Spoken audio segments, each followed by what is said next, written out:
Voilà, je crois que la forme peut-être de cette intervention sera un peu particulière et informelle, puisque, comme vous voyez, nous faisons un duo. Et un duo peut-être qui peut avoir une portée, Inédit. une portée symbolique, puisque je trouve que c'était une idée assez amusante de Claire de nous interroger sur les résonances que pouvait avoir pour nous, en fonction de notre expérience actuelle, cet épisode et la façon dont on a affronté la situation de la Deuxième Guerre mondiale à Versailles avec le point de vue de l'architecte en chef, le point de vue du conservateur du musée. Donc, je pense qu'on n'a pas fait de répétition du duo, mais on va un petit peu faire comme une discussion à partir d'un certain nombre de documents qui ont été choisis. Voilà, donc je laisserai volontiers Frédéric commencer parce que je pense que la partie, comme toujours, la partie concernant l'architecture a quelque chose d'assez, pour Versailles, d'assez prégnant et primordial. Voire polémique. Voire polémique, mais de toute façon, tout est polémique. Et peut-être en introduction, on a trouvé récemment un petit document tout à fait amusant de 1936. Et simplement pour donner le ton, je dirais que de mon point de vue, comme ça, comme première hypothèse, comme l'a dit déjà Claire au début de la journée, le jugement ou l'évaluation des politiques qui ont été menées est bien difficile, bien hasardeux, et pour toutes sortes de raisons. D'abord parce que nous manquons de documentation, même si on a maintenant accumulé beaucoup de choses. Et je dirais aussi que sur l'exemple versaillais, il y a une vraie bibliographie. C'est un peu pour ça qu'on se permet aussi cette forme d'intervention, parce que contrairement à certains de nos collègues qui ont dû vraiment défricher et dont je salue vraiment le travail, en l'occurrence, il y a la somme réalisée par Claire et qu'elle a appelé Le Soleil éclipsé. Il y a un article très synthétique qui a été publié dans Versailles en 2016. Enfin, sur ce qui s'est passé à Versailles, on a quand même des ressources dans les publications. Et ce qui nous permet voilà, d'être un peu plus déconstruit peut-être ce soir. Mais je voulais vous citer cette lettre que notre archiviste Karine Magrath me montrait il y a 2 jours pour situer les relations entre architecte en chef et conservateur. Et donc, c'est une lettre du ministre, en fait, où par autorisation, c'est le directeur général des Beaux-Arts qui écrit à M. Bonnet, donc l'architecte en chef dont Frédéric vous parlera beaucoup, et qui dit par dépêche du 28 septembre 1934, rappelez les 30 mai, 24 juin, 23 septembre et 4 octobre 1936, je vous ai demandé de vous mettre d'accord avec M. Brière pour organiser chaque semaine au Palais de Versailles une réunion des conservateurs des musées et de l'architecte en chef, conservateur du domaine, pour examiner en commun les questions intéressant les 2 services, etc., etc. J'attache la plus grande importance à cette mesure. J'ai l'honneur de vous prier de me faire connaître si ces réunions ont lieu régulièrement et de m'adresser chaque semaine de concert avec le conservateur des musées le compte-rendu de la conférence en double exemplaire, l'un destiné au bureau des musées, l'autre à celui des bâtiments civils. Et ce document très amusant prouve en tout cas une chose, c'est que le ministère était parfaitement conscient d'un problème qui résultait de cette complexe gouvernance du monstre qu'est Versailles, et que pendant toute cette période où on est en pleine défense passive et en même temps on n'est pas du tout encore en guerre, puisque une autre chose que je dirais simplement pour commencer, c'est que la complexité vient aussi à Versailles spécifiquement du poids de l'opinion publique, du contexte politique et social, et que la veille de la guerre, c'est le moment où le château franchit la barre du million de visiteurs en 1937. C'est un moment d'apothéose publique en fait et de rayonnement, et ça aussi, on le voit bien dans toute la chronique de l'époque de guerre, ça pèse très lourd. L'opinion a un rôle très important dans les décisions et les rend encore plus complexes. Donc, il y a l'organisation interne, il y a le contexte politique, le contexte sociologique, qui fait que ça reste quand même un sujet très difficile à juger. Voilà, pardon pour ce petit préambule. Mais peut-être voudrez-vous présenter Pierre Ladoué, parce que chacun présente les fonctions présentes. Oui, là, bon, très rapidement, parce qu'en plus, on est 2 et on va essayer de tenir dans les délais. Là, vous avez les 2 protagonistes de ce moment-là, hein, Pierre Ladoué du côté musée et Patrice Bonnet, l'architecte en chef.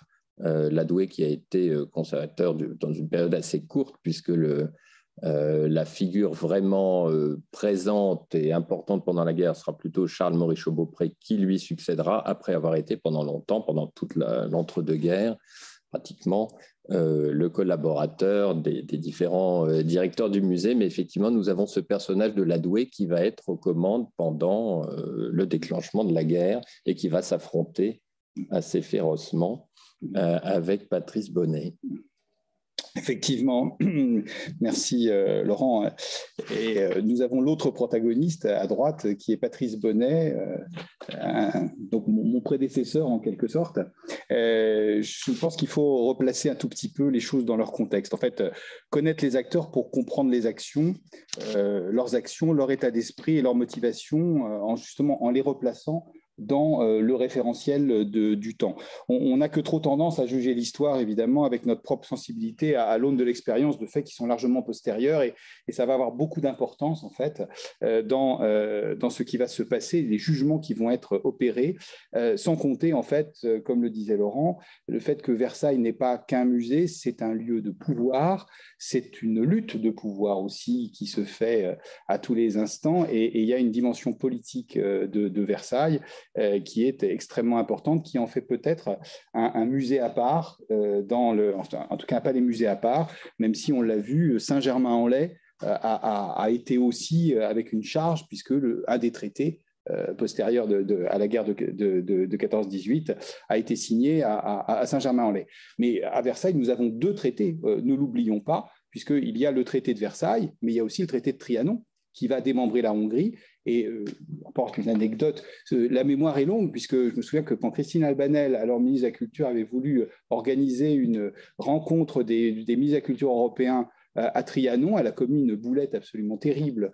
En tout cas, le ministre de la Culture hongrois a absolument fait un incident diplomatique en refusant de se rendre en fait à Trianon et le prenant comme un affront personnel, puisque c'est là que s'était décidé le sort de la Hongrie, qui a perdu à peu près la moitié de son territoire lors de ce traité de Trianon. Alors, en fait, juste pour introduire la personnalité de Patrice Bonnet, je pense qui en 1939 pouvait prédire en fait la débâcle et l'effondrement de la Troisième République, puis Vichy et l'occupation allemande. On était en fait, les seuls référentiels alors disponibles, c'était les deux guerres précédentes, c'est-à-dire 1870 et surtout 1914-1918. Alors dans le premier cas, en fait, on a eu une défaite éclair et une occupation qui n'est pas sans rappeler 39-40, mais suivie d'une guerre civile. Et donc la Commune, les dégâts sont essentiellement dus au siège de Paris et qui a provoqué la destruction de nombreux châteaux des environs de Paris, il ne faut pas l'oublier, et puis dont Saint-Cloud, tandis que les actes désespérés de la Commune occasionnent les pertes les plus graves avec l'incendie volontaire de monuments emblématiques du pouvoir à Paris, dont évidemment les Tuileries. Pratiquement, rien n'a été fait à cette époque pour la sauvegarde des monuments et des collections, excepté, sur ordre de l'impératrice, la mise à l'abri par Barbe-Jouy des collections anciennes les plus précieuses de Saint-Cloud, ce qui nous vaut de pouvoir contempler le bureau du roi à Versailles aujourd'hui. Donc on est vraiment dans l'embryon, on n'est plus pas du tout, c'est un autre monde. Hein. On dit toujours qu'on a une guerre de retard, et celle-là, on en aurait eu deux en prenant ce modèle-là. Mais le modèle donc de la Première Guerre mondiale s'impose à tous les acteurs en présence, en fait. Ce sont 4 années de guerre totale pendant lesquelles le patrimoine paye un lourd tribut à la barbarie, entre guillemets, allemande, hein, bien entendu, puisqu'on on le juge du côté français comme étant en fait l'exaction allemande, et c'est ce que l'on redoute comme répétition. Hein. Donc tout le quart nord-est de la France est dévasté, et ce traumatisme immense atteint son paroxysme avec le martyre de 2 monuments emblématiques, la cathédrale de Reims et le donjon de Coucy. On a parlé d'ailleurs à propos de Vincennes du parallèle avec le donjon de Coucy. Et avec Reims, c'est vraiment un monument symbole de l'histoire de France, et on peut imaginer que ce traumatisme n'est pas étranger à l'attitude qu'on a à Versailles. Des milliers, en fait, ici de mètres carrés de vitraux, par exemple, disparaissent irrémédiablement. Et les plaies ne sont pas encore pensées par le service des monuments historiques lorsque, moins de 20 ans après la paix, se profile le spectre du nouveau conflit. Donc, fort de cette expérience, la défense passive s'organise résolument comme un autre plus jamais ça, en fait. Donc, on est véritablement dans quelque chose qui est important. Et Patrice Bonnet est l'homme de la situation. Alors, qui est-il ? Il est né en 1879, il est élève de Dostoïevski, il est Grand Prix de Rome en 1906, donc c'est la grande carrière, je veux dire, de Prix de Rome, architecte en chef des bâtiments civils et palais nationaux. Il commence en fait à être architecte ordinaire en 1912 au Louvre, puis chef des services d'architecture à Strasbourg. Et il a la particularité d'être également, en 1920, il passe le concours d'architecte en chef des monuments historiques et il a la double casquette. Il est le premier architecte des bâtiments civils qui soit aussi architecte en chef des monuments historiques. Rappelons que les bâtiments civils, c'est un concours, c'est le prix de Rome, et donc c'est la grande carrière de la commande officielle. En fait, ce ne sont pas des architectes, on agit encore à ce moment-là dans la tradition, je dirais, néoclassique, beaux-arts, mais ce ne sont pas des architectes formés à l'histoire, spécifiquement, alors que les architectes en chef des monuments historiques sont en quelque sorte les héritiers de Viollet-le-Duc et ont plutôt un œil un peu plus archéologique. Et Bonnet, en fait, va être choisi, contre toute attente, à Versailles, assez jeune, il arrive à 46 ans, et il est choisi en 1925 après la démission forcée de son prédécesseur Benjamin Chaussemiche suite à des coupes d'arbres. Et il arrive dans un contexte très particulier qui va propulser l'architecte en chef au premier plan, qui est le contexte de la donation Rockefeller, qui donne d'immenses moyens, en fait, tout d'un coup, de restauration au château. Et Patrice Bonnet va, avec un grand dynamisme, être en fait le chef d'orchestre de cela. Et donc, finalement, la dichotomie entre le conservateur du musée et l'architecte en chef, qui prend le titre de conservateur du domaine, va être extrêmement exacerbée. Et donc, avec d'un côté, à l'époque, c'est Gaston Brière, en fait, qui est le prédécesseur de Pierre Ladoué, qui a une très longue carrière à Versailles, un homme extrêmement érudit, et que nous retrouvons pendant la guerre au dépôt de Brissac, pardon, voilà, j'hésite entre Sourcil et Brissac. Et donc, on a finalement un acteur extrêmement puissant. Donc, Bonnet, en fait, qui se partage aussi parce qu'il est architecte en chef dans le sud-ouest de la France où il a des racines, et quelqu'un qui est extrêmement entreprenant. Et donc, il a quelque part, si vous voulez, certainement un homme énergique. Je ne l'ai pas connu, bien entendu, hein, il est mort en 1964, mais sans doute un peu tranchant, assez autoritaire, et donc dont les rapports ne sont pas sans friction avec les gens. Une sensibilité sans doute politiquement peut-être un peu plus à gauche, si on en juge par ses liens avec Georges Huysmans, qui vont lui valoir d'ailleurs d'être réhabilité après la cabale dont il va faire l'objet pendant la guerre, qui va amener à sa démission et forcée du domaine de Versailles. Donc, on a quelqu'un, si vous voulez, qui est véritablement un homme d'action et qui va le montrer dans la façon dont il s'engouffre en fait dans la défense passive et dans les mesures qui vont lui être reprochées ensuite. Pardon, j'ai été un petit peu trop long, mais je pense que c'est important de replacer cet acteur un petit peu particulier. Alors, on peut peut-être vous montrer quelques documents pour continuer à planter le décor. Donc là, vous avez l'épisode suivant avec encore le face-à-face. Cette fois-ci, donc, on retrouve mon prédécesseur, cette fois-ci, Charles Morichaud-Beaupré, qui, comme je le disais, encadre complètement l'épisode Ladoué. Et puis, de l'autre côté, c'est André Japy qui succède. Alors là, deux figures finalement beaucoup plus consensuelles et beaucoup moins d'opposition, parce qu'il semblerait que ce tandem-là ait bien fonctionné, car les deux arrivent à peu près aux commandes et repartent, alors malheureusement pour Charles Morichaud-Beaupré à cause de sa mort accidentelle, mais à 1 an de distance, et André Japy quitte Versailles en 1954, 1 an après le décès de Charles Morichaud-Beaupré, alors qu'ils vont être tous les deux en fait les architectes de la Renaissance de Versailles et d'une reconstruction après, je dirais, ce grand maelstrom orchestré par les fêtes et finalement un petit peu par leurs prédécesseurs. Donc, le nom d'André Japy est surtout attaché à la restauration, à la Renaissance de l'Opéra Royal de Versailles, dont il va rester titulaire d'ailleurs jusqu'en 1957. Il y aura 2 architectes en chef à Versailles, Japy, Claquemuré dans l'opéra et son successeur Marc Saltet pour le reste du château. Voilà, donc ce duo peut-être représente un peu plus un moment effectivement où on se retrouve presque devant une page blanche avec un château vidé, comme on va l'expliquer, plus que vidé, dépouillé au sens presque au sens propre du terme, qui va être propice à une réflexion sur son organisation, sur le parcours du musée. Pendant cette période de la guerre, Maurice Chauveau-Pré va réfléchir à des réorganisations avec des collections amoindries puisque une partie a été évacuée. On va voir que finalement, pour ce qui est des collections, c'est relativement peu et qu'il y a un contraste qu'on va essayer peut-être de résumer avec ces quelques images entre une opération d'une ambition exceptionnelle, ça c'est un des grands sujets, fallait-il ou pas, ça c'est pas forcément la question la plus utile, mais en tout cas, comment expliquer l'ampleur, le coût, le risque qu'on a pris pour enlever le plus possible de décors du château, bien plus que les œuvres finalement, alors que du côté des collections, le plan d'évacuation est prêt depuis longtemps. Il date plutôt de la période de la défense passive du début des années 30. C'est Maurice Chauveau-Pré qui établit les listes.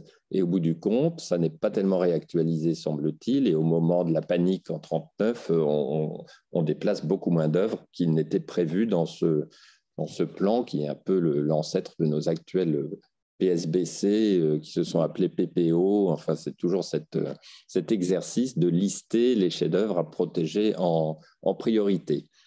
Donc peut-être d'abord l'architecture. Voilà. Alors, effectivement, la campagne à Versailles est très importante. Il y a vraiment ces deux aspects qui sont d'un côté l'évacuation des collections du musée, qu'on a rencontré partout ailleurs, mais à Versailles, il y a quelque chose qui est tout à fait inédit ailleurs, qui est l'évacuation, le démontage et l'évacuation, en fait, d'une grande partie des décors, et qui sont à la fois les décors des jardins, donc la grande statuaire des jardins, et les décors intérieurs du château. Et on va donc choisir pour ces œuvres, donc du côté de l'architecture, 3 points de chute principaux, le château de Voré, donc à l'ouest de Paris, en Normandie, le château de Séran, donc en Val-de-Loire, et puis beaucoup plus près, et ça ce seront pour les statues, l'abbaye des Vaux-de-Cernay, qui est donc réquisitionné. Donc le château de Voré, c'est la famille d'Andelot. Donc ce château réquisitionné, on retrouve ce que disait Elisabeth Caude, des grands noms de France qui sont sans doute qui sont prêts à aider. Je pense qu'il y a des rapports certainement privilégiés. On ne sait pas exactement comment sont choisis ces châteaux. Ce qu'on sait, c'est que Patrice Bonnet fait une tournée en fait pour choisir, de même que les conservateurs l'ont fait de leur côté, pour choisir les lieux qui seront les points de chute. Séran, ce sont les La Trémouille, donc grande famille de France également, et les Vaux-de-Cernay, c'est Henri de Rothschild, donc à l'abbaye des Vaux-de-Cernay. Voilà. Et puis, si on enchaîne sur les lieux de mise à l'abri des collections, là, vous retrouvez les châteaux dont nous avons abondamment parlé depuis le début de la journée, hein, Brissac, Chambord, sorte de garde-triage de la sauvegarde du patrimoine, et Sourches, naturellement. Alors là, vous avez sur cette image quelques exemples des priorités qui seraient amusantes, même si c'est toujours un peu hasardeux d'extrapoler trop à partir d'un exemple, mais vous apercevez en bas à gauche le cerf-bijou de Marie-Antoinette, qui a été un exemple d'objet typiquement extrêmement difficile à déplacer, mais néanmoins immédiatement intégré dans les priorités. Je crois qu'il a fallu 11 ou 15 caisses, je ne sais plus exactement, mais enfin, l'opération de la mise à l'abri du cerf-bijou a été un gros morceau. Et puis en bas à droite, autre exemple, alors beaucoup plus simple et beaucoup moins intéressant, selon moi, un meuble d'une très grande médiocrité, mais chargé d'histoire, parce que c'est la table du traité de Versailles, qui évidemment pouvait être considérée comme une cible prioritaire et qui donc a été tout de suite envoyée à Chambord. Et justement, cette question de cible prioritaire, c'est tout le problème qu'on a de ce que j'essayais de dire en préambule, c'est quel est le réflexe, pourquoi fait-on autant de choses à Versailles ? parce que c'est cette crainte, effectivement, de voir Versailles anéanti. On a ce rapport d'amour-haine par rapport à l'Allemagne. C'est à la fois Versailles le lieu de proclamation du Deuxième Reich, mais c'est aussi l'humiliation du traité, et on en a parlé pour Trianon. Donc, et puis, il ne faut pas oublier une chose, c'est que, indépendamment de ce rapport de charge affective et historique, il y a une chose beaucoup plus triviale. Tous ces châteaux sont choisis parce qu'ils sont loin de tout, ils sont loin de cibles potentielles et de théâtres d'opération. Or, Versailles est, depuis Louis-Philippe, la première ville de garnison de France, puisque l'essentiel du domaine royal a été dévolu au ministère de la Guerre. Et donc, nous avons une concentration militaire autour de Versailles. Et d'ailleurs, les bombardements vont le montrer. Je veux dire, la gare des Matelots, qui est un centre très important, névralgique pour la circulation des troupes. Saint-Cyr, qui va être entièrement pilonné au bout du parc, hein, quand même. Donc, il y a donc un risque évident de cible militaire pour Versailles. Et on l'a bien vu pour Vincennes. Hein, donc, évidemment. Donc, ce qui va amener à aller assez loin, on va peut-être avancer, à aller assez loin dans les démontages. Alors, ces démontages, en fait, sont absolument étonnants puisque ils vont être faits tardivement, au dernier moment, avec en 39 et même jusqu'en 40, donc avec comme je vous le disais, trois types de collections architecturales. Il y a d'une part les œuvres qui sont démontables provenant des grands décors, et en particulier, on va le voir, c'est les éléments rapportés de plomb, de bronze, qui peuvent être enlevés comment dirais-je, des grands décors louis XIViens. Hein, donc, on ne peut pas enlever les marbres ni les peintures marouflées, mais on va déposer en fait une grande partie des choses. Et puis ensuite les boiseries, puisque les boiseries sont par essence démontables, et ensuite la statuaire monumentale des jardins. Et donc tout ça nous a laissé beaucoup d'archives, et en particulier un démontage qui est raisonné. Il y a des carnets donc extrêmement importants qui sont dans les archives du service d'architecture qui sont au château, avec donc le démontage. Ici, d'abord le démontage de tous les éléments de la partie donc salon d'Hercule, salon de la guerre, salon de la paix, donc les grands décors de marbre. Les éléments rapportés des grands décors de marbre, qui sont destinés, en fait, on ne démonte pas systématiquement, mais on démonte en fait des principes de série pour pouvoir servir de modèle en cas de malheur. C'est-à-dire, et Patrice Bonnet le dit, il y a un article dans l'illustration d'ailleurs qui est fait, c'est qu'on prépare l'après, et on est en train de regarder ce qui ne pourrait pas être reproduit ou qui ne peut être reproduit qu'à l'aide de modèles. Et donc, on voit donc ici donc la galerie des glaces en cours de ces démontages, avec évidemment des protections aussi qui sont des murs coupe-feu. On va faire un énorme travail en fait de passivation pour la défense passive, de compartimentage des charpentes. On sait que le château est fragile, hein, ce n'est pas une cathédrale avec des voûtes en pierre, il n'y a pas de coupe-feu. Donc, la voûte de la galerie des glaces, par exemple, le comble est entièrement floqué de plâtre. On a des cloisons. On a encore récemment, lors de la restauration de la chapelle, démonté les restes de la cloison de la défense passive qui était, en fait, qui coupait en deux le comble de la chapelle et qui ne servait plus à rien parce qu'elle était dans un état absolument lamentable. Donc, il y a une attitude raisonnée, en fait, de non-propagation d'incendie, d'essayer de compartimenter, comme ce que demandent aujourd'hui les pompiers, ne serait-ce que pour n'importe quel ERP. Évidemment, donc on voit l'enlèvement donc des modèles d'ornement ici, et voilà les chapiteaux en plomb donc, qui sont entreposés, et ainsi que d'autres ornements de plomb et de bronze qui sont ici. Le résultat, c'est à nouveau comme au Louvre, un endroit vide et fantôme, et ça va être d'ailleurs un des grands reproches qui va être fait, puisque comme tout ça, fort heureusement, ne va servir à rien, eh bien le musée va être défiguré ne pourra plus être ouvert au public, et il va y avoir toute une presse et une perception en fait par l'armée allemande, puisque je rappelle que ce qui est particulier ici, c'est que seuls les grands appartements pendant la guerre sont ouverts uniquement à l'occupant. alors que le château va réouvrir avec une exposition dans l'aile du Nord, une exposition de l'art français dans l'aile du Nord, pour les Français. Mais en fait, et les Allemands sont incités à venir ici, dans la Galerie des Glaces.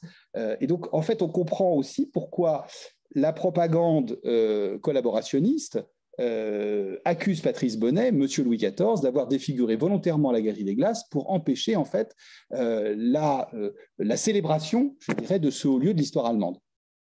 Donc, le symbole est politiquement récupéré. Alors, ce qui est assez étonnant, c'est également le démontage des boiseries.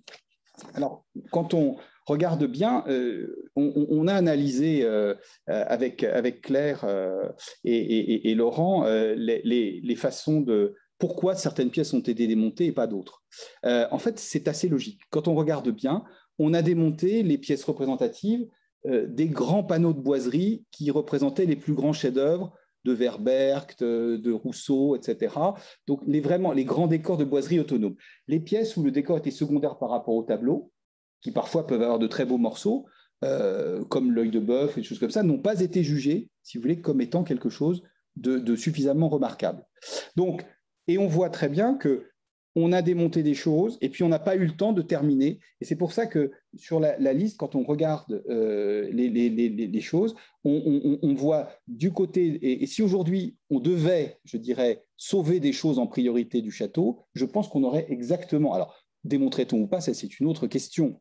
Mais on aurait exactement le même réflexe, si vous voulez, de pouvoir, de devoir faire prendre ces éléments-là. Le cabinet de la pendule, le cabinet du Conseil, ce sont deux grands décors Louis XV absolument extraordinaires, deux décors Louis XVI exceptionnels avec toutes petites pièces mais d'une préciosité. Le cabinet de la Cassette, pièce des bains, qui est un décor d'ailleurs de la fin du règne de Louis XV, et puis le cabinet de la garde-robe de Louis XVI, qui est un décor merveilleux.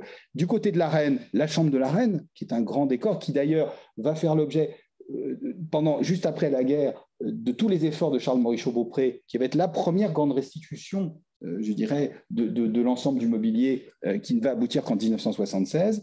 Et puis, le cabinet de la Méridienne pour Marie-Antoinette, le cabinet doré de la Reine, et puis le cabinet des poètes, qui est un très joli élément. Et puis, on ne va pas avoir le temps d'évacuer, mais on va démonter quand même, au rez-de-chaussée, le cabinet de la Dauphine, la bibliothèque du Dauphin et la chambre du Dauphin, qui sont les trois seuls endroits où il y a encore quelque chose, où Louis-Philippe n'avait pas, je dirais, tout supprimé.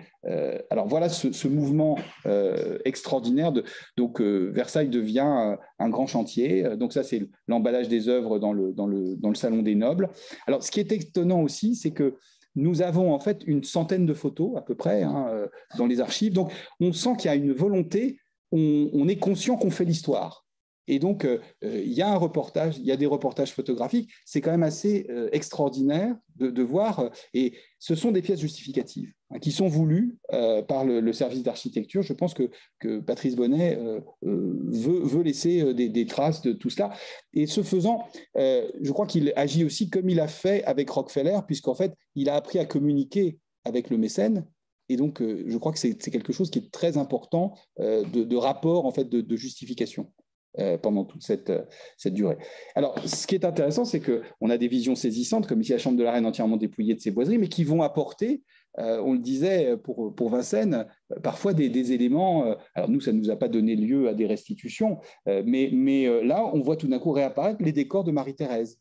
En dessous, donc le fantôme d'un dessus de porte, ce qui est assez étonnant et merveilleux. Souvent, on voit des choses beaucoup moins drôles, et il y a un article qui va dire qu'on a une sorte, ça ressemble à une fermette quand on enlève les décors de Versailles. Ici, le cabinet de la pendule, voilà, pour se remémorer. Le cabinet du Conseil, ce sont des grands décors assez évidents qui sont, voilà, c'est là où justement, dans le Figaro du 28 février 41, voilà ce jugement de valeur, mais qui est celui qu'on pourrait reprendre en notre compte, parce qu'à chaque fois qu'on démonte une pièce ici, on est toujours surpris de ce qu'on trouve derrière, comme médiocrité à la hâte, hein, bien sûr. Hein. Le cabinet des poètes. Tout ça, vous voyez, ce qui est intéressant, c'est qu'on voit tout l'inventaire qui est fait. Il y a des plans raisonnés de démontage. D'ailleurs, il se trouve que nous avons été amenés ces dernières années à restaurer des pièces qui avaient été remontées juste en 47. C'est normal, elles avaient à peu près 60 années, presque 80 ans depuis la dernière restauration, et on a retrouvé toutes ces étiquettes, tous ces éléments, et ça a été fait avec beaucoup de soin. Les boiseries n'ont pas été arrachées, hein, je veux dire, c'est vraiment fait avec beaucoup de soin, comme on le ferait maintenant. Ici, le cabinet de la Méridienne, le cabinet doré de la Reine, voilà et puis le cabinet de la garde-robe de Louis XVI, c'est une des belles photos, je dirais, d'ambiance pratiquement, où on voit ce qui se passe. Et puis la pièce de la cassette, ici, le cabinet de retraite de la Dauphine, on voit vraiment tout ça. Et toutes ces pièces vont d'ailleurs donner lieu, quand elles étaient en mauvais état, à des restaurations par Japy et Maurice Beaupré, après la guerre, à la fin de la guerre, comme étant quelque chose de tout à fait prioritaire. La chambre du Dauphin qu'on est en train de restaurer en ce moment. Et ce qu'on peut dire à partir de ce schéma, il y a quelques oubliés, mais dont on pense qu'ils sont oubliés simplement dans la précipitation, parce qu'on n'a pas le temps, les choses s'arrêtent trop vite, et on aurait certainement, évidemment, démonté le cabinet d'angle, qui est quand même une pièce prévue, qui n'aura pas été démontée. Donc c'est étonnant. Le cabinet doré du roi, qui est une des pièces assez merveilleuses du premier Versailles de Louis XV, la chambre intérieure du roi Louis XV également, et puis la pièce de la vaisselle d'or et la salle à manger porcelaine. Une fois qu'on a dit ça, on a pratiquement pris les grands décors, je dirais, les plus significatifs. Après, il y a des dizaines de pièces, mais on sent qu'on change un tout petit peu, si vous voulez, de qualité. On est en restaurant en ce moment l'appartement de Madame du Barry, bien sûr, que ce sont des choses qu'on n'aimerait pas perdre, mais on n'est plus tout à fait, si vous voulez, dans les mêmes évidences, je dirais tout simplement, hein, donc de hiérarchie. Alors, tout ça s'accompagne, pour la défense passive, comme on le trouve partout, de planches qui viennent occulter les baies pour faire résister les fenêtres donc aux déflagrations. On voit tous ces éléments, donc tout est fait. Chose curieuse, on n'enlève pas les bustes de la cour de marbre. Je crois que Laurent a une explication. On les a longtemps négligés, voilà. Ces bustes, on ne les voyait même pas. Voilà. Bon, ils passaient pour être très très restaurés et pas beaucoup. Oui, d'avoir pas une valeur. Beaucoup d'antiques, tout à fait. Absolument. La façade côté jardin occultée de la même façon. Et dans les jardins, donc des éléments qui vont être. Donc toutes les pièces d'eau sont vidées. Donc ça, c'est un travail considérable. La tonne est évacuée. Vous voyez ici les photos du démontage de la tonne, voilà, avec tous les éléments. Et voilà le bassin dépouillé en fait de son décor. Et vous allez voir tout à l'heure la tonne au Vaud-de-Cernay. Le char d'Apollon, lui, il est compacté. En fait, il est démonté dans son propre bassin et il termine dans une cahute. Ici. Alors c'est très intéressant parce qu'en fait, si on voulait vraiment méditer sur toutes ces opérations, il faudrait se demander à chaque fois qu'est-ce qu'on redoute spécifiquement pour telle œuvre, tel décor, comment est-ce qu'on imagine le scénario catastrophe et comment on imagine la protection, parce qu'en réalité, c'est différent à chaque fois. Sans doute, on imagine quelque chose et puis ensuite, on peut s'amuser à comparer le danger de laisser en place par rapport au danger des dépôts, puisque ensuite on en reparlera, mais finalement l'évaluation des dégâts dans les lieux de dépôt ou pour les choses restées sur place, quelquefois, est assez tangente. Bien sûr. Enfin, voilà, en tout cas, les choses. Alors, une des choses les plus spectaculaires, c'est la décision. Le Grand Canal est un marqueur, en fait, aérien de Versailles.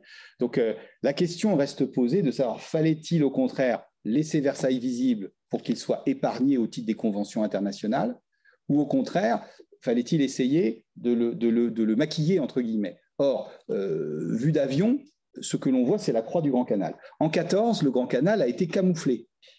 Donc, il n'a pas été vidé, mais il y a eu des filets de camouflage qui ont été extrêmement efficaces. On a vu aérienne absolument étonnante où le canal disparaît sous les filets de camouflage. Cécile Coutin l'a remarquablement étudié. Et Patrice Bonnet prend la décision de vider le canal, en fait, pour la première fois depuis très longtemps.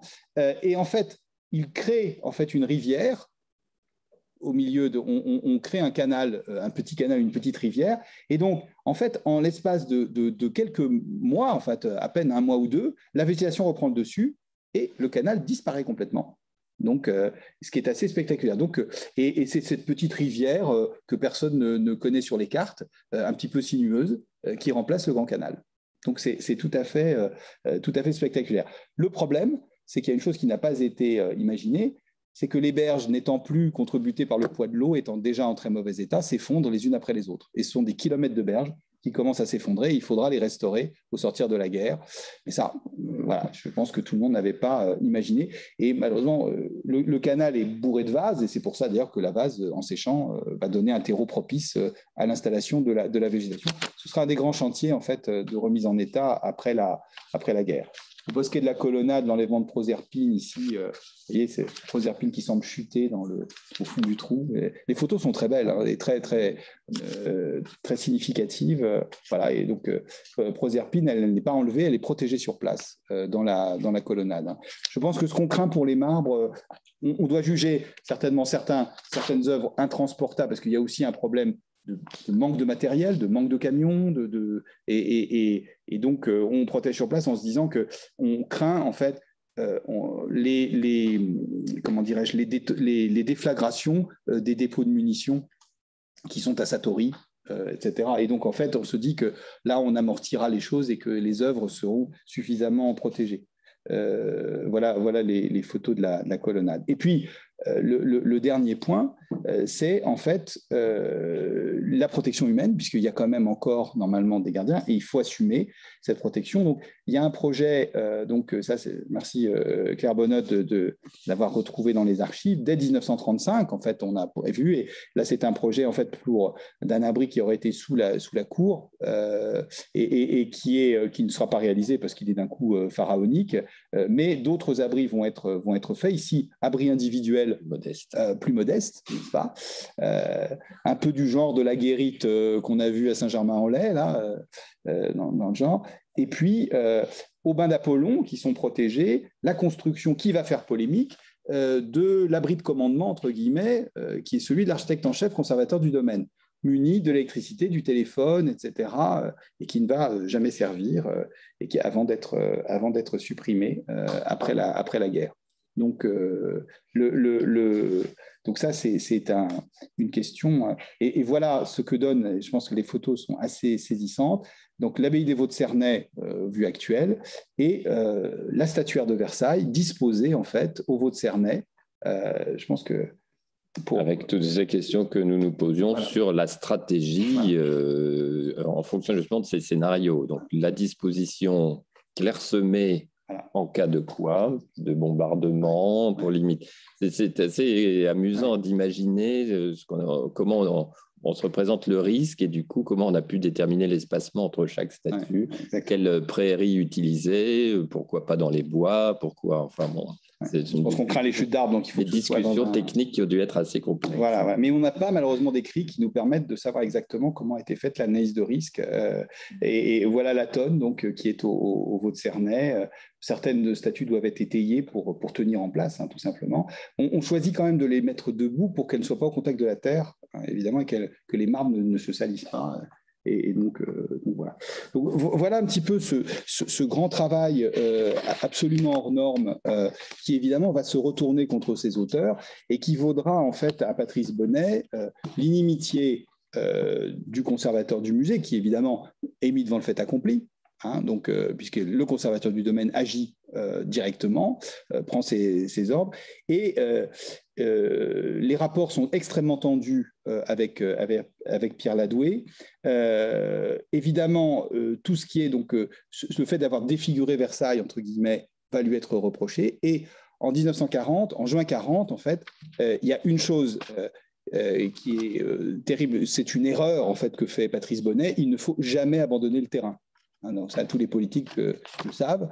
Et donc, en fait, il obtient un ordre de repli pour l'ensemble du personnel et il quitte Versailles pour aller, en fait, dans le sud-ouest pour mettre à l'abri sa famille. Et après, il ne peut pas revenir. Et donc, puisqu'il est bloqué là-bas, et il va rester, en fait, un peu plus d'un mois et demi environ, absent de Versailles. Et donc, ça va lui être amèrement reproché par Ladoué, monté en épingle. Et donc, en fait, le sort politique de Bonnet, qui revient par ses propres moyens, sans avoir obtenu d'autorisation de revenir, va être qu'il va se survivre à lui-même. Il est démis de ses fonctions quelques semaines après, et c'est André Japy qui lui succède. Ladoué a eu la peau de Bonnet juste avant de quitter le musée. Et en fait, on sent très bien que là, il y a une inimitié profonde entre deux hommes qui est de conception sans doute, peut-être même pas du musée d'ailleurs, je pense que c'est deux conceptions politiques différentes, deux conceptions humaines différentes et qui vont avoir ces conséquences. Et donc on va repartir avec, et je dirais peut-être fort heureusement pour le musée, puisque André Japy va bien s'entendre avec Charles Morichaud-Beaupré et va être l'homme de la situation, en tout cas humainement parlant, pour cela. Politiquement, Morichaud-Beaupré ne peut pas être suspecté de collaboration. Son fils est un grand résistant. Il est obligé en fait comment dirais-je, de donner des gages, je veux dire, de travailler évidemment avec les autorités allemandes. André Japy est sans doute est reproché d'avoir eu la Francisque, mais beaucoup de fonctionnaires avaient à l'époque ce genre de décoration, d'autres hommes politiques l'ont eu aussi. Et donc, il faut se dire que juste les rapports sont apaisés par rapport à quelqu'un qui arrive de façon sans doute plus technique, sans avoir connu ses grands travaux et son heure de gloire. Et je pense que ça simplifie énormément les choses, et ils vont se mettre tous les deux de façon exemplaire au chevet de Versailles et travailler la main dans la main, ce qui est à mon avis un exemple extrêmement important pour le renouveau du musée, et ça va porter ses fruits, puisque en fait, quand Versailles réouvre après la guerre, enfin, mais Laurent va le dire, c'est assez extraordinaire de voir combien les choses sont remises en place, et ça va être comme à Vincennes l'occasion d'un nouveau départ pour le musée.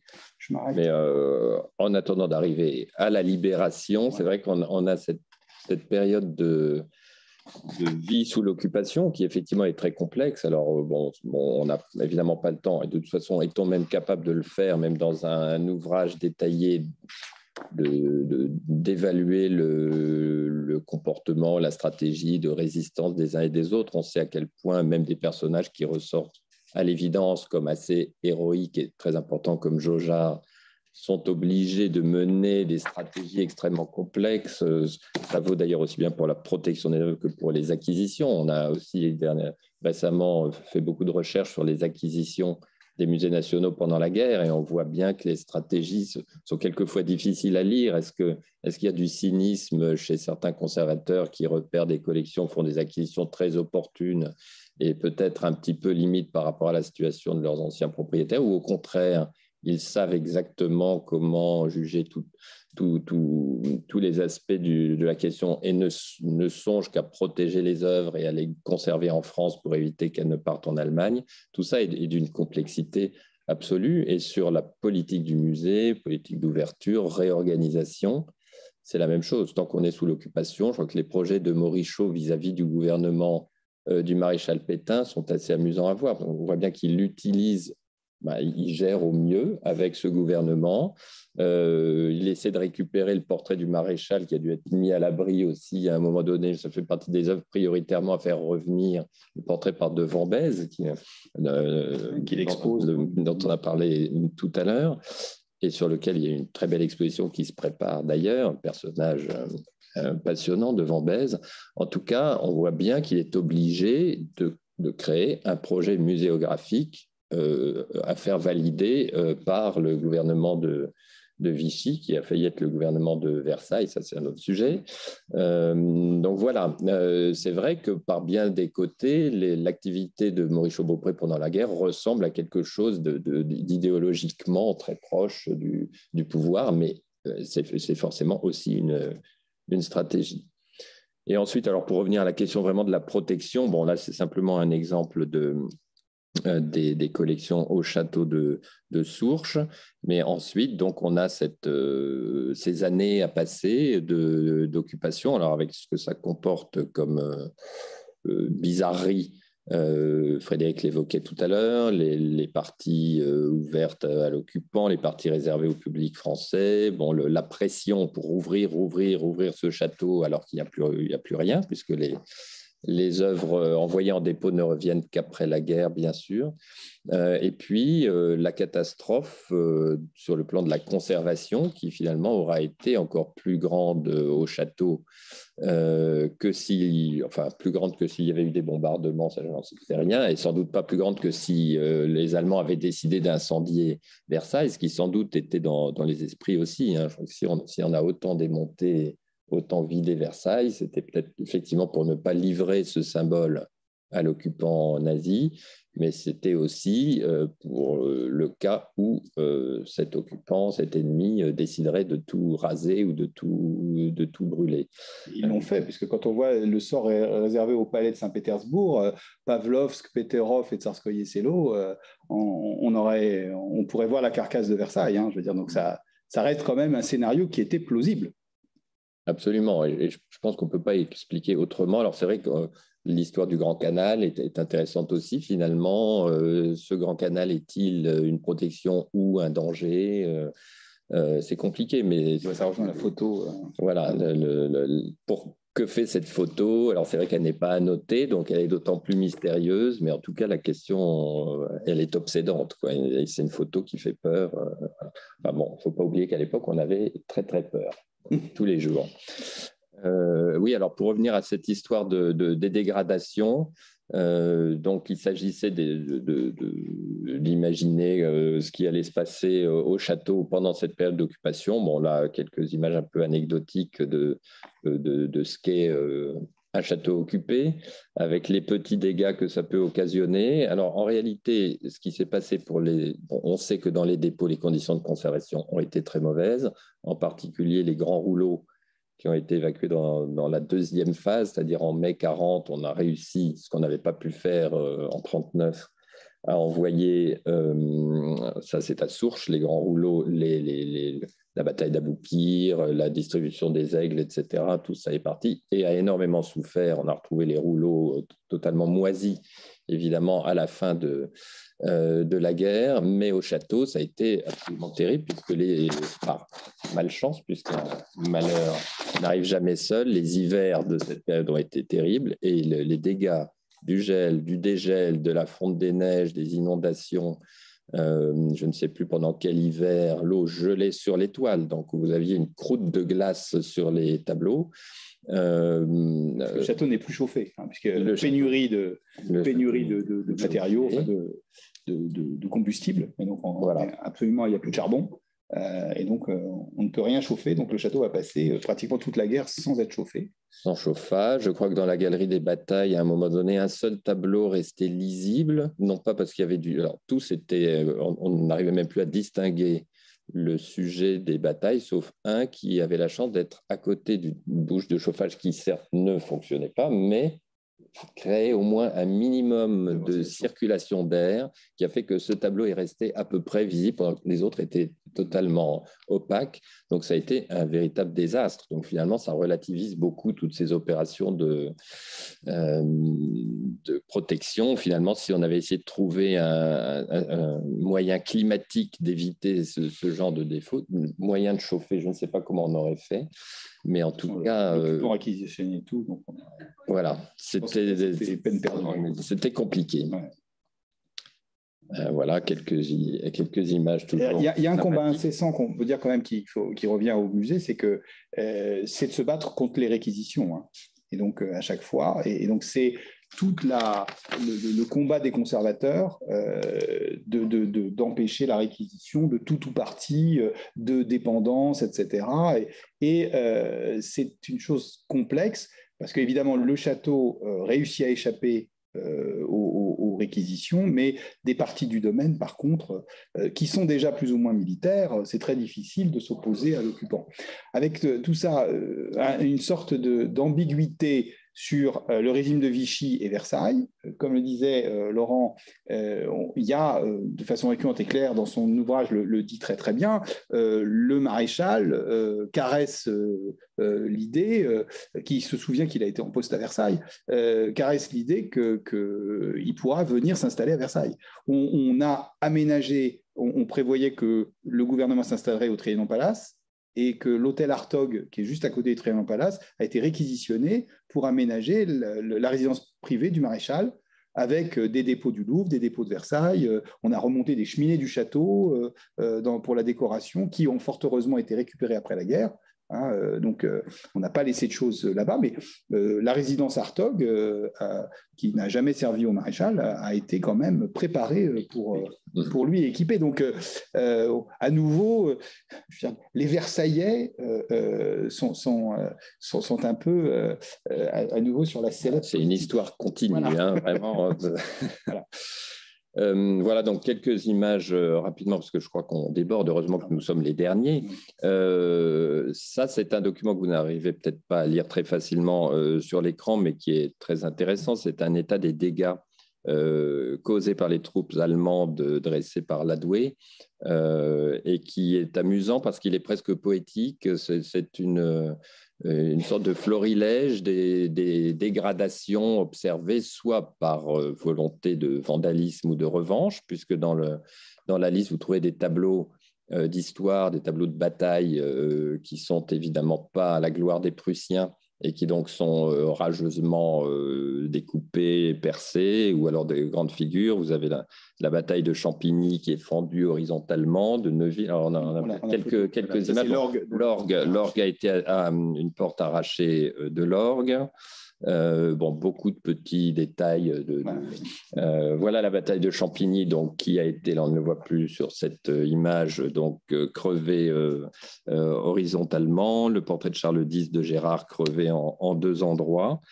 Et puis, autrement, on a des petites choses qui sont grappillées. Et puis, très intéressant aussi, même la bataille de Valmy. Donc, vous voyez ce tableau d'Eugène Lamy, déjà un affront à l'armée prussienne. Et donc, c'est intéressant de penser à ces soldats. Alors, lesquels, quel niveau de la hiérarchie, qui décidait en se promenant, en l'occurrence, celui-là devait être dans la petite écurie, je ne sais plus exactement, mais en tout cas, une fois de temps en temps. Alors, il y en a eu assez peu finalement. Vous voyez, on n'a pas beaucoup de rapports de ce type.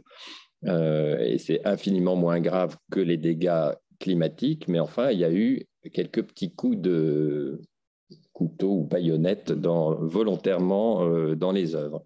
Et puis, les petits objets qu'on arrache, fleurs de lys par-ci, tête de lion par-là. Donc ça, c'est amusant. Le plus poétique, c'est celui-là, puisque un soldat allemand a volé le petit papillon de cette sculpture de Chaudet, qui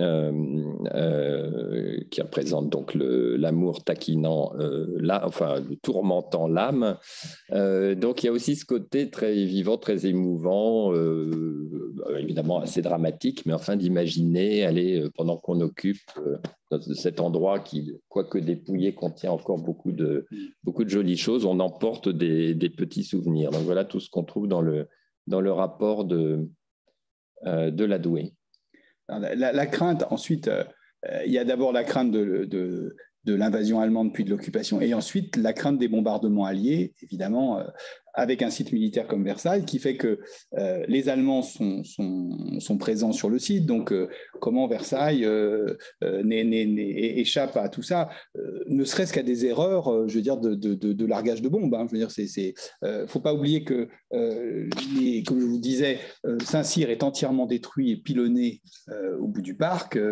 La gare des Matelots également. Il y a des bombardements en ville qui vont un bombardement à la gare des Chantiers, qui va occasionner la mort de 200 personnes. Il y a des bombardements dans le quartier Saint-Louis avec des largages de bombes par erreur. La cathédrale Saint-Louis échappe de peu aux bombes. Donc, on est quand même, je veux dire, dans une situation où la fin de la guerre est compliquée. Et c'est normal que justement, je pense qu'à ce moment-là, on se félicite quand même que les collections ne soient pas trop dans le musée, et qu'elles ne pourront vraiment rentrer qu'après la fin de la guerre. Donc on a plusieurs en fait états d'anxiété, je pense, au fur et à mesure que les choses comment dirais-je, se passe et évolue, avec quelque chose qui est complètement surréaliste, c'est toujours l'attitude du gouvernement de Vichy vis-à-vis de Versailles, avec des volontés politiques de sauvegarder Versailles et même de rendre Versailles moins militaire et en pleine guerre, hein, je veux dire, par rapport à l'administration des Beaux-Arts. Et il y a deux choses qui sont particulièrement significatives et très étonnantes, c'est que deux éléments qui sont très récents, qui ont abouti, l'une en 1995 et l'autre qui va aboutir cette année, sont des choses qui sont décidées du temps de Pétain. C'est la restitution du grand commun au château, qui ne va aboutir qu'en 1995 et qui est en fait engagée sous Pétain. Et deuxième chose, c'est il y a au bout du parc, à l'accroissement, une minoterie scandaleusement construite sans autorisation dans les années 20, qui défigure le parc, un énorme bâtiment en briques de plusieurs étages, dont la décision de destruction a été prise en 1942 et qui va être démolie cette année seulement. Donc vous voyez qu'il y a quand même des temps longs absolument étonnants. Versailles. Voilà, exactement. C'est la dernière image. Tout à fait. Non, pas tout à fait. Voilà. Pour reprendre effectivement, Laurent, ce que vous disiez, l'absence de chauffage conjuguée en fait à des ébranlements dus à des explosions dans les parages ou à des bombardements vont provoquer des dégâts. Le château, malgré la donation Rockefeller, il y a des parties qui n'avaient pas été traitées, en particulier la structure des plafonds des grands appartements, on le sait, est très fragile. Les toitures de Versailles ont de tout temps été un problème parce qu'elles sont bourrées de chéneaux encaissés avec les phénomènes de gel-dégel qui pissent l'eau. On a des situations de précarité énormes, et ce qui fait qu'en 1942, en fait, le plafond de la salle des gardes de la Reine s'écroule.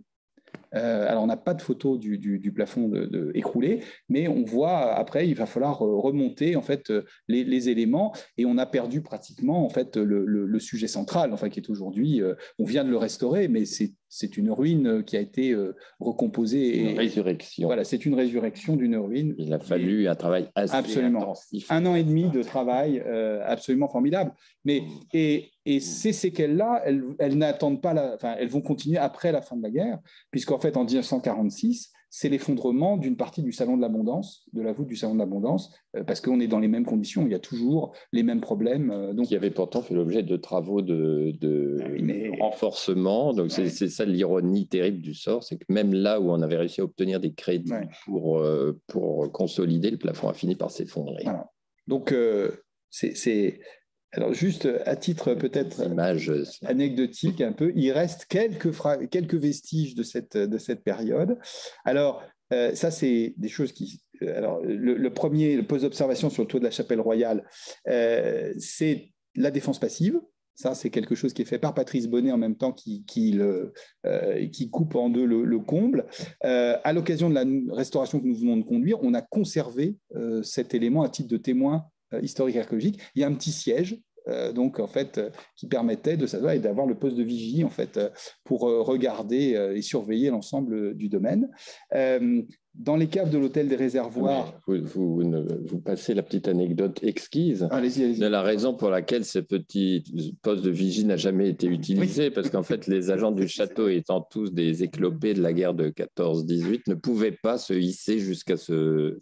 Oui, c'est assez acrobatique, je dois dire. Il faut grimper dans la charge. C'était tous des mutilés de guerre, effectivement, et il ne restait plus que les plus éclopés. Pendant la guerre, tous les autres avaient été réquisitionnés. Il y a dans les caves de l'hôtel des Réservoirs effectivement quelques éléments d'inscription allemande. L'hôtel des Réservoirs qui est racheté par l'État en 1932 et donc qui va servir d'abri et qui va être utilisé par l'armée allemande. Et puis, il y a également dans les souterrains de la Grande Écurie, en fait, dans l'aile qui était l'aile qui est restée militaire jusqu'à une date récente. Hein, je veux dire, c'est la dernière qui était restée puisque c'était le siège de la 2e DB. Donc, c'est l'aile de Saint-Cloud de la Grande Écurie. On a encore parce que pendant la guerre, les grandes écuries, qui étaient des emprises militaires, sont occupées par l'armée allemande. Et donc, on a encore ces éléments-là. Il y a encore des abris. Ce sont des caves anciennes qui se sont transformées en abris antiaériens et qui sont encore dans cet état. Voilà. Donc, ce sont nos derniers vestiges allemands de Versailles. Mais dans le château, sinon, lui-même, à part ça, il n'y a pas grand-chose. Sauf les déchirures bien cachées sous les restaurations des tableaux. Voilà. Nous avons cicatrisé On a cicatrisé. Voilà. Bon, merci.